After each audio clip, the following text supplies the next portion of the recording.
Week 2 of the season is here, and August heat has come back in full force, Coach. Yeah, it is. It's pretty warm out. Traveling to Roger Bacon last Friday presented challenges for your team. The 30-17 hard-fought victory told you something about the Braves, right?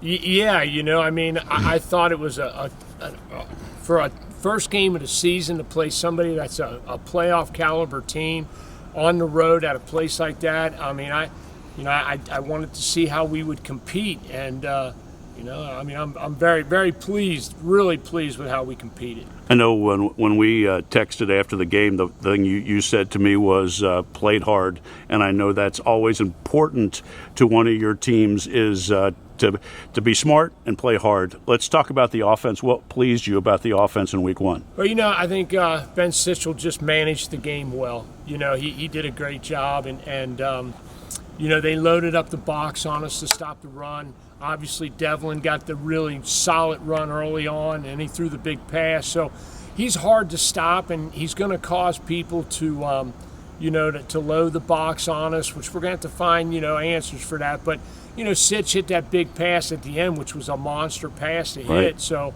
we're getting good use out of Jake Freshwater, caught that pass, and George Vollmer caught that pass. And, they're defensive guys, but they're playing really well on offense also. Yeah, that's great. Let's talk about defense. You're really coaching them up. It seems like they're responding. Only 17 points for a very high-powered Spartan team. You have to be pleased with the progress of your defense. Very. We only gave up 17 yards rushing.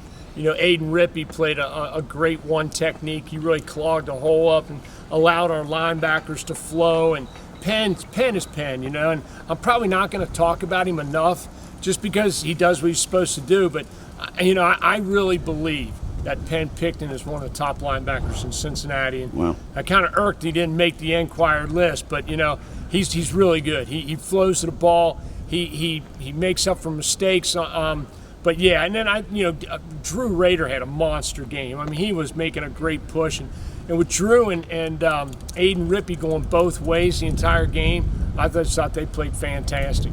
Let's get Penn on that postseason awards list. The preseason, it's okay, but let's get him on that postseason. True. Your first 2 years, special teams, you were gifted with a nice leg and great special teams. Tell me where you are special teams this season. Well, there's a huge question mark. And then I had a person, Drew was in my class last year, my weightlifting class, and we started talking about kicking, and he showed some interest, and I gave him some balls and told him to mess around with them and so forth. And, it kind of just we kept talking and we kept going with it. And then all of a sudden, he made the commitment to come out. He's still playing soccer, but I wasn't putting a whole lot of stock, and I said, man, if you can just make PATs, I'll be really happy. And he's been fantastic. He missed his first PAT the other night, which was, a shady snap. But through scrimmages, through games, in a kickoff, he popped one into the end zone the other night. I think, he's a guy that's going to get better and better.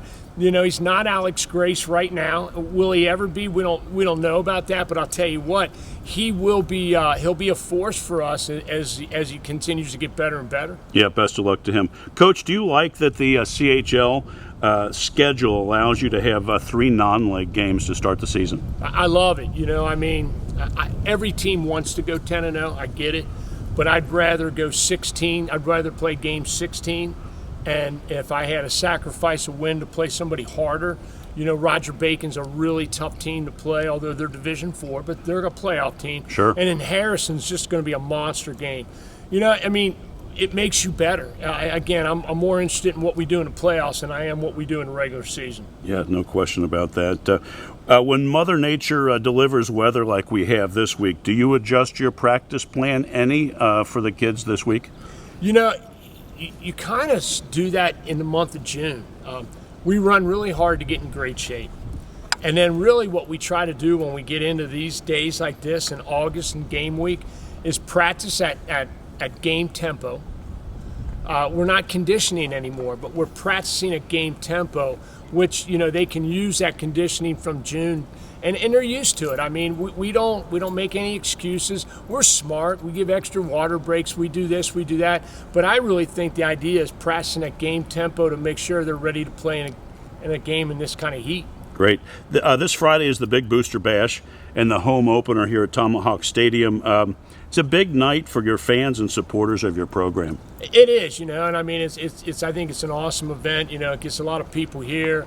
It's early in the season, showcases us, and we put on a good show, and we want the community to be involved in our football program, as we want them to be involved in all the athletics. But this is our night. It's football night, and we're excited about it. Northwest Knights come over here on Friday. I know you had a big win at their place last year. What are you expecting to see from them? This is Coach's second year, and then even last year he got called really up late to be the head coach. So they're more organized. They're a lot bigger. I think they got a couple transfers.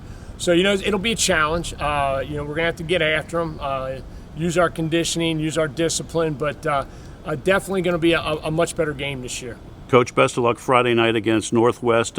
We'll touch base next Tuesday, and all the best. Thanks, Rob.